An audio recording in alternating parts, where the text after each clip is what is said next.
घटना के कार्यक्रम को आगे बढ़ाते हुए अगले वक्ता के रूप में कामरेड सुषमा मेहता जी से आग्रह करते हैं कि राज्य कमेटी भक्पा माले के मेंबर हैं, इनसे आग्रह है कामरेड सुषमा मेहता जी से अपनी बातों कहेंगे। सुषमा मेहता जी।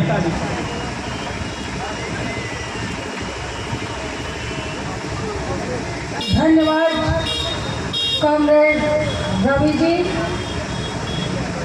इस सभा की अध्यक्षता कर रहे अध्यक्ष जी, संचालन कर रहे संचालनकर्ता जी और इस सभा में उपस्थित हमारे तमाम क्रांतिकारी साथियों और पलामू प्रमंडल से आए हुए हमारे तमाम क्रांतिकारी सिपाहियों, महिलाएं, बच्चे, नौजवान, किसान, मजदूर दोस्तों, और जहां तक हमारी आवाजें जा रही हो, तमाम सुनने वाले बुद्धिजीवी तबका को मेरा क्रांतिकारी लाल सलाम है। भीम, जय भीम है। साथियों, आज जो यहाँ पर पलामू की जनता सड़कों पर उतरी है, आज जो ये आक्रोश आप देख रहे हैं, ये महज एक दिन का आक्रोश नहीं है। लगातार पलामू पुलिस के जरिए पलामू प्रमंडल के विभिन्न थानों में जो यहाँ की आम जनता के साथ लगातार सामंती रवैये अपनाए जा रहे हैं, उनकी पिटाई कर दी जा रही है। यहाँ तक कि महिलाओं का कपड़ा भी खोल दिया जाता है।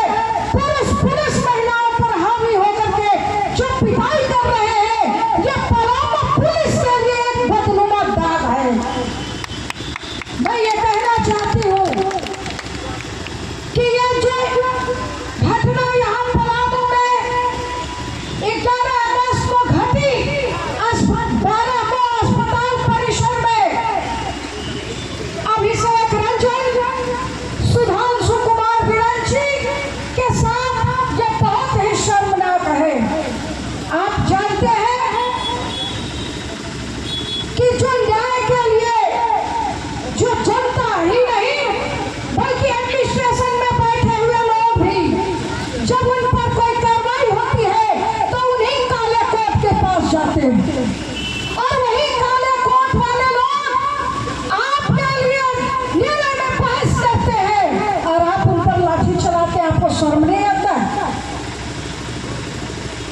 आप समझ सकते हैं कि जब एक वकील की पिटाई हो रही है, शहर में नौजवान लड़के को कुंदन पांडे को मार करके मार दिया जाता है पीठ पर के, और आज तक उसका डेथ सर्टिफिकेट नहीं मिलता।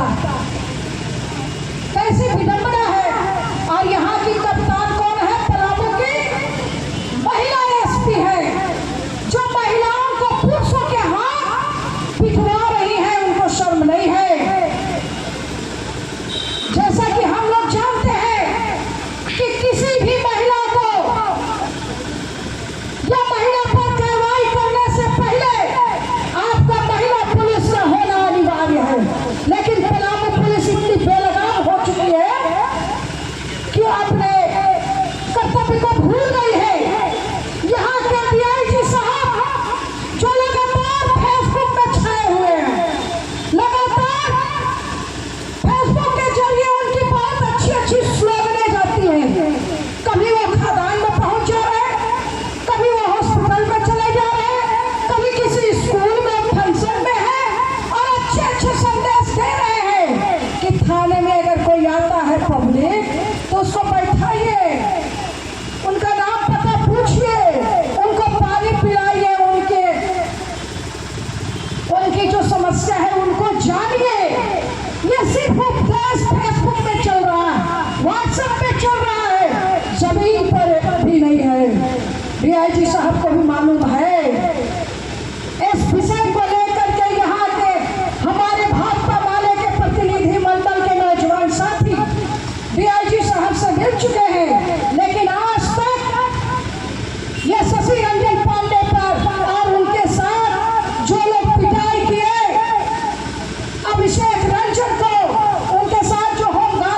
ये सुनना होगा।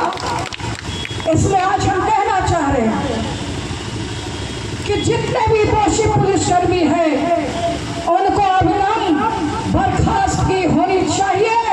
यहाँ की जो महिला एसपी है रेशमा रमेशन जी पर भी कार्रवाई होनी चाहिए, क्योंकि वो इस तरह का भाषण बोलती है। जब कोई मिलने जाता है तो कहती है कि आप राजनीति चमकाने के लिए आए हैं।